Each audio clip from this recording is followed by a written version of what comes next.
Hi everyone, welcome back to my channel. I hope everybody is doing well and thank you so much for supporting.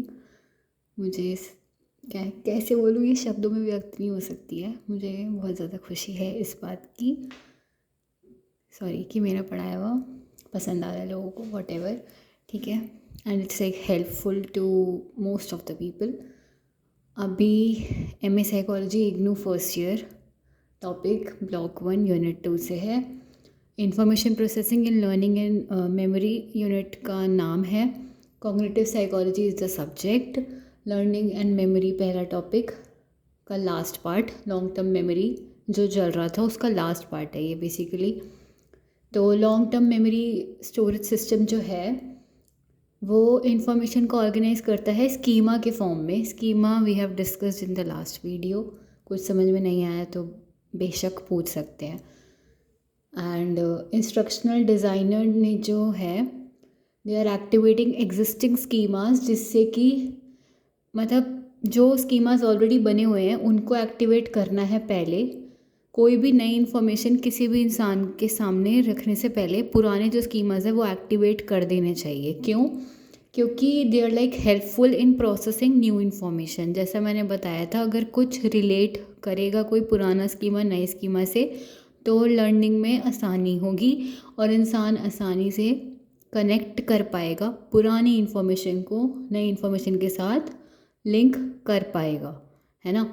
इसीलिए तो basically पुराने और already जो schemas बने हुए हैं किसी भी इंसान के पास, या जो भी उसने कुछ ऑलरेडी लर्न किया हुआ है, वो एग्जिस्टिंग स्कीमास एक्टिवेट होने चाहिए बिफोर उसके सामने मैं कुछ नई इन्फॉर्मेशन प्रेजेंट करूँ या रखूँ, या उसके सामने कोई नई इन्फॉर्मेशन की प्रस्तुति की जाए, उससे पहले पुराने स्कीमास को एक्टिवेट कर देना चाहिए। बिकॉज इट्स लाइक मददगार इन प्रोसेसिंग ऑफ नई इन्फॉर्मेशन।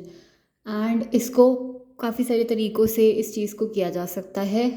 ग्राफिक ऑर्गेनाइजर्स का यूज़ करके, क्यूरियोसिटी अराउजिंग क्वेश्चंस पूछ कर, यानी कि जो क्वेश्चंस, कैसे बताऊँ यार नाम है बेसिकली यहाँ पर, यानी कि जो क्वेश्चंस मन में जिज्ञासा जगाते हैं कि हाँ ऐसा क्यों हो रहा है, और सवाल पैदा करते हैं जो मन में इंटरेस्ट लेकर आते हैं कि हाँ मुझे जानना है, इस चीज़ के बारे में पढ़ना है, जानने की इच्छा पैदा करने वाले ऐसे क्वेश्चंस पूछने चाहिए।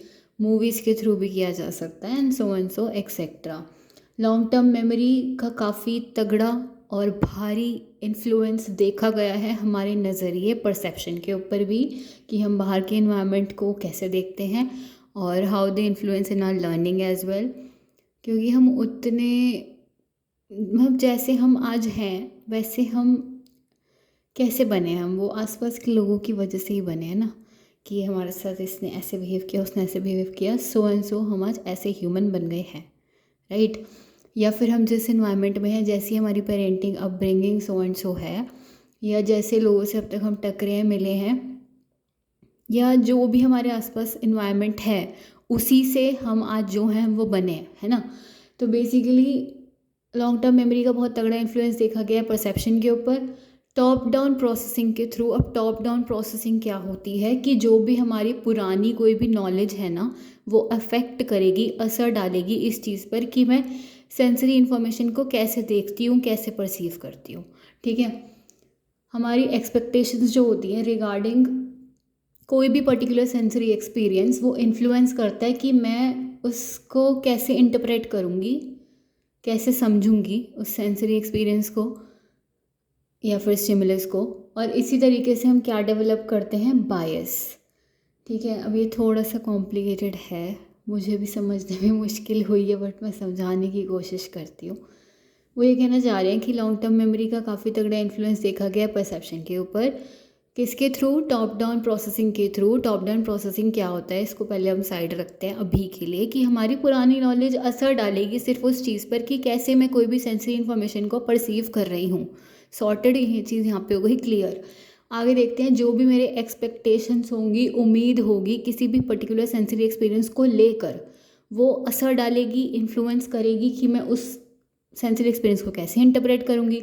अभी मैं एग्जांपल के थ्रू समझाती हूँ। जैसे अब पैन है गरम, गैस पर, ठीक है। तो एक एक्सपेक्टेशन क्या हो सकती है किसी इंसान की कि वो उस पर हाथ रखेगा तो हाथ जलेगा ही जलेगा, बर्निंग सेंसेशन होगी और उसको हाथ पे मतलब गर्म फील होगा, हाथ उसका सड़ेगा वहाँ पे हाथ रखने से, ठीक है। और ब्रेन के पास भी यही मैसेज जाएगा कि उस पर हाथ नहीं रखना है, या फिर अगर रख लिए तो रखते ही हटाना है, वही रिफ्लेक्स आएगा, राइट, कि हाथ सड़ जाएगा इसीलिए, और हाथ नहीं जलाना है इस वजह से भी। तो इस वजह से क्या है, ये पहले से बना हुआ है दिमाग में, है ना, कि एक्सपेक्टेशन है कुछ मेरी इस सेंसरी एक्सपीरियंस के रिगार्डिंग, ऐसा उम्मीद है कि इस पे कोई भी मतलब ये चीज़ कोई भी करेगा तो उसका हाथ जलेगा ही जलेगा, है ना। तो ये इन्फ्लुएंस करता है कि मैं उस सेंसरी एक्सपीरियंस को कैसे इंटरप्रेट कर रही हूँ, कैसे देख रही हूँ, कैसे समझ रही हूँ। ऑब्वियसली इन्फ्लुएंस कर रहा है, तभी मैं बता पा रही हूँ कि इससे कोई हाथ रहेगा तो हाथ जलेगा ही, और मैं रखूँगी तो मेरा भी हाथ जलेगा ही, राइट। इसी की वजह से क्या होता है, हम ह्यूमंस डेवलप कर लेते हैं बायस। अब बायस होते हैं प्रिजुडाइज, बेसिकली किसी चीज़ को लेकर कोई धारणा बना लेना, कोई बिलीफ सिस्टम बना लेना।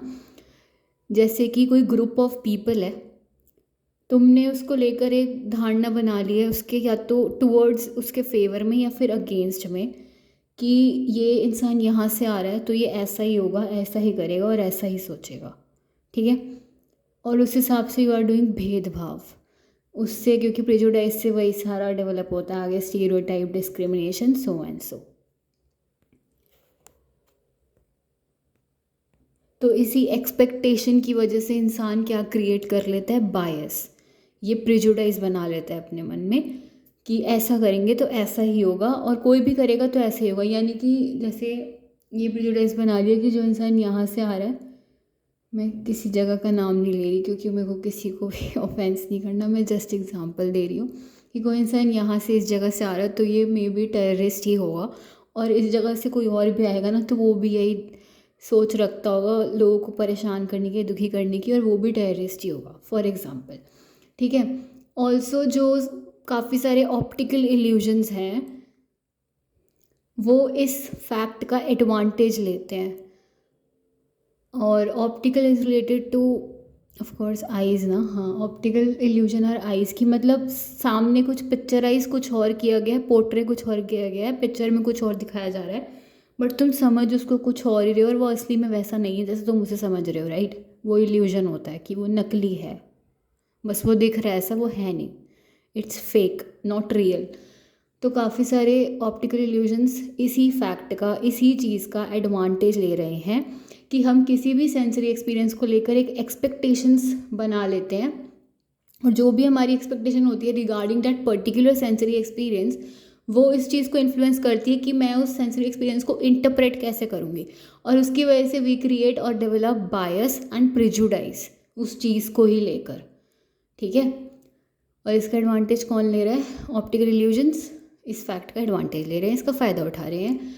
Most and important factor for retention of learned information in long term memory. अब ये एक ज़रूरी फैक्टर है किसी भी लर्नड इन्फॉर्मेशन को रखे रहने के लिए, बेसिकली कैप्चर करके, कैद करके या याद रखे रहने के लिए, उसका रिटेंशन हुआ रहे लॉन्ग टर्म मेमोरी में, उसके लिए ये फैक्टर है इम्पॉर्टेंट, विच इज़ रिहर्सल। यानी कि कैसे समझाऊँ यार, आसान शब्दों में समझाने का प्रयास करती हूँ।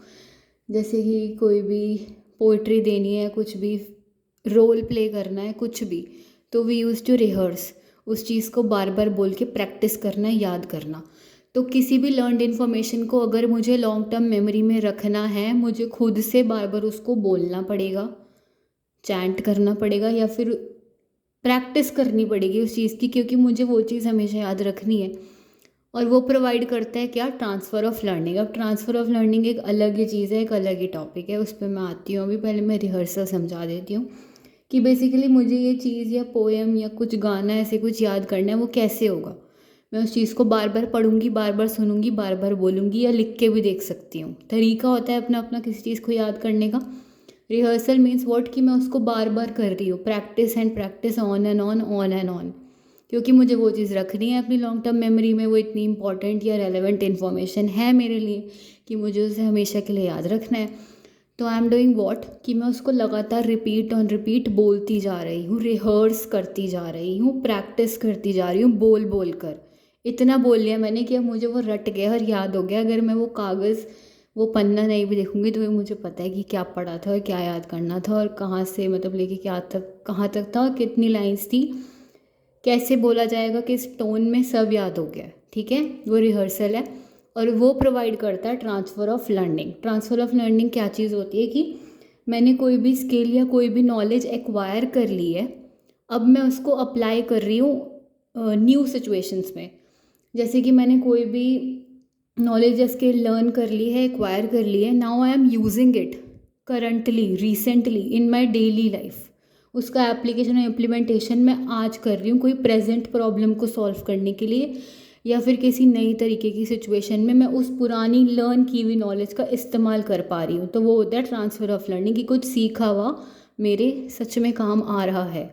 फॉर एग्ज़ाम्पल, साइकिल चलानी सीख ली है तो वो आगे मेरे को मदद कर रहा है बाइक या स्कूटर चलाने के लिए। ठीक है, और ट्रांसफ़र ऑफ लर्निंग 3 तरीके से होता है, ये दिया नहीं हुआ है, मैं अपनी तरफ से समझा रही हूँ क्योंकि ये पार्ट है लर्निंग टॉपिक का। एक होता है पॉजिटिव, एक नेगेटिव, एक ज़ीरो ट्रांसफ़र। पॉजिटिव होता है कि कोई भी पुरानी सीखी हुई मेरी पास्ट में जो लर्निंग है, it's actually helping me in learning a new thing, चाहे वो उससे रिलेटेड है या नहीं है, but it's actually helping me in learning a new thing. Negative transfer, कोई भी पुरानी सीखी हुई मेरी चीज़ है, कोई भी पास्ट लर्निंग है, इट्स इंटरफेयरिंग, इंटरप्टिंग, बॉदरिंग और disturbing me in learning a new thing. Positive का उल्टा नेगेटिव। ठीक है, ज़ीरो ट्रांसफ़र, कोई भी पुरानी मेरी लर्निंग है पास्ट की, it's like having no effect और it's like not even helping me, sorry, not helping me neither disturbing me in learning a new thing. वो मेरी कुछ मदद भी नहीं कर रही है किसी नई चीज़ को सीखने में और कुछ मतलब अपना कुछ योगदान भी नहीं दे रही, कुछ ऐसा कैसे बोलना है, कुछ कंट्रीब्यूट भी नहीं कर रही कि मैं उसकी वजह से कुछ नया सीख पा रही हूँ, और कुछ ऐसा भी नहीं कर रही कि उसकी वजह से मैं कुछ नया नहीं सीख पा रही या उसकी वजह से मुझे कुछ नया सीखने में दिक्कत आ रही है, ऐसा भी कुछ नहीं हो रहा। ज़ीरो ट्रांसफ़र का मतलब जैसे नाम से पता लग रहा है ज़ीरो, कोई इफेक्ट नहीं है, कोई रोल नहीं है, और वो कुछ मेरी पुरानी लर्निंग कोई असर नहीं डाल रही मेरी नई लर्निंग पे, सिंपल सॉर्टेड। ठीक है, ये था ट्रांसफ़र ऑफ लर्निंग, जो कि मैंने डिटेल में अपनी तरफ से समझाने की कोशिश करी है। इफ़ यू वांट मैं इसको और अच्छे से समझाऊँ, अलग से टॉपिक इसका पूरा कवर करके, जो कि है नहीं इधर बट मैंने तब भी समझाया, then you can simply suggest. अब एक बार मैं रिवाइज़ करवा देती हूँ मैंने जितना पढ़ा है, उसके बाद भी समझ में नहीं आया तो you can ask freely. Long term memory storage system organize करता है इन्फॉर्मेशन को स्कीमा के फॉर्म में, स्कीमा और मेंटल मॉडल्स बेसिकली, और इंस्ट्रक्शनल डिज़ाइनर ने ये बोला है और ऐसा होना भी चाहिए, ऐसा कहा भी है उन्होंने। दे आर लाइक कि we should activate existing schemas, कोई भी नई इन्फॉर्मेशन प्रेजेंट करने से पहले किसी भी इंसान के सामने, क्योंकि वो एक्चुअल में मदद करते हैं नई इन्फॉर्मेशन को प्रोसेस करने में। क्योंकि क्या हो सकता है ना कि नई इन्फॉर्मेशन पुरानी इन्फॉर्मेशन के जैसी थोड़ी बहुत उससे मिलती जुलती हो सकती है, पूरे पूरे इसके चांसेस हैं, पूरी पूरी संभावनाएं हैं इसकी, और इसको काफ़ी सारे तरीक़ों से किया जा सकता है, मूवी के थ्रू, मन में जिज्ञासा पैदा करने वाले क्वेश्चंस पूछकर, ग्राफिक ऑर्गेनाइजर्स के थ्रू, और लॉन्ग टर्म मेमोरी का अच्छा खासा इन्फ्लुएंस और असर जो है वो डाल रही है हमारे परसेप्शन पे, नज़रिए पे, वो देखा गया है टॉप डाउन प्रोसेसिंग के थ्रू, कि हमारी पुरानी नॉलेज असर डालेगी ही कि हम कैसे आज कोई भी सेंसरी इन्फॉर्मेशन को परसीव कर रहे हैं उस चीज़ पर, और हमारे एक्सपेक्टेशन किसी भी पर्टिकुलर सेंसरी एक्सपीरियंस को लेकर इन्फ्लुएंस करते हैं कि मैं उस सेंसरी एक्सपीरियंस को कैसे समझ रही हूँ या उससे मुझे क्या सीखने को मिल रहा है। इसी वजह से वी डेवलप बायस, जिसका फ़ायदा उठा रहे हैं कौन, ऑप्टिकल इल्यूजन्स, इसका काफ़ी हद तक एडवांटेज उठा रहे हैं। इम्पॉर्टेंट फैक्टर जो है रिटेंशन हो जाए जिससे कि लर्न इन्फॉर्मेशन का लॉन्ग टर्म मेमोरी में, वो है रिहर्सल। यही प्रोवाइड करता है ट्रांसफ़र ऑफ लर्निंग, जो कि पॉजिटिव, नेगेटिव और ज़ीरो ट्रांसफ़र हो सकता है। अभी के लिए इतना ही, और कुछ भी समझ में नहीं आए तो मुझसे बेझिझक पूछने का कष्ट उठाएं। थैंक यू सो मच अपना कीमती टाइम निकाल कर कीमती वीडियो देखने के लिए, एंड कीप सपोर्टिंग जिज्ञासा जग्गू फॉर मोर वीडियोज़।